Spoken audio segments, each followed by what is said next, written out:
So the restoration process, man, is not just confessing it, to spiritual leaders, ultimately unto the Lord, being broken, repentant of it, and just again refocusing on Jesus and just pressing into the presence of God.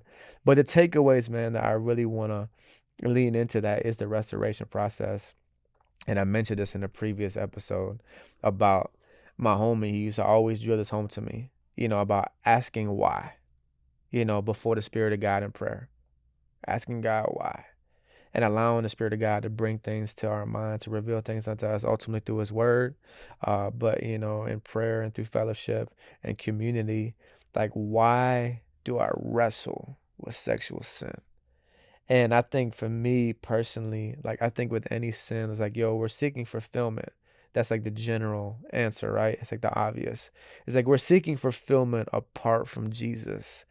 For me personally, I think my biggest wound in my life is like rejection. I think I always felt rejected, feeling not wanted by my father as a kid, always feeling less than because I was short and had a short man complex, and always feeling like I was me against the world. I felt like I had to prove myself to everybody. I was always looking for acceptance because I felt rejected.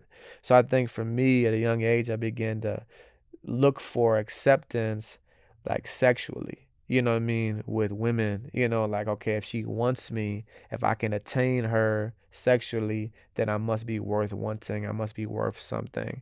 So I think maybe that would be like the psyche behind it.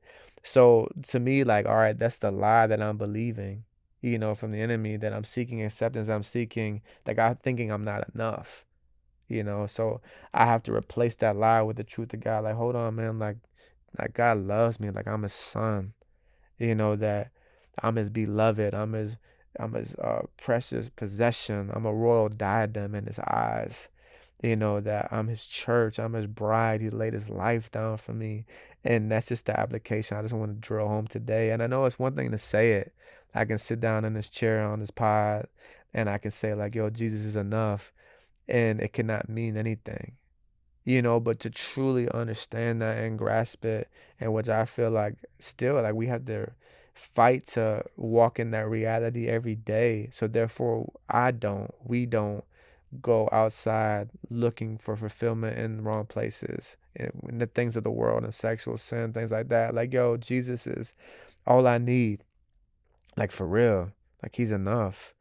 And if I can just truly fully understand that and be content in my singleness and know that, Christ is all I need.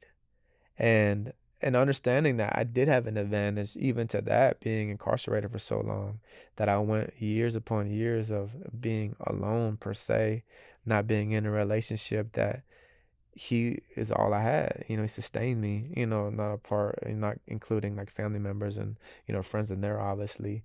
But yeah, I just want to really drill that home today, man. And I think today, episode is just more of like a confession of me wrestling with sexual sin, and that being an everyday battle for me, and just being honest, and like, yo, that's the goal and that's the aim, and that's my reality. It was going to be my reality, walking sexually pure.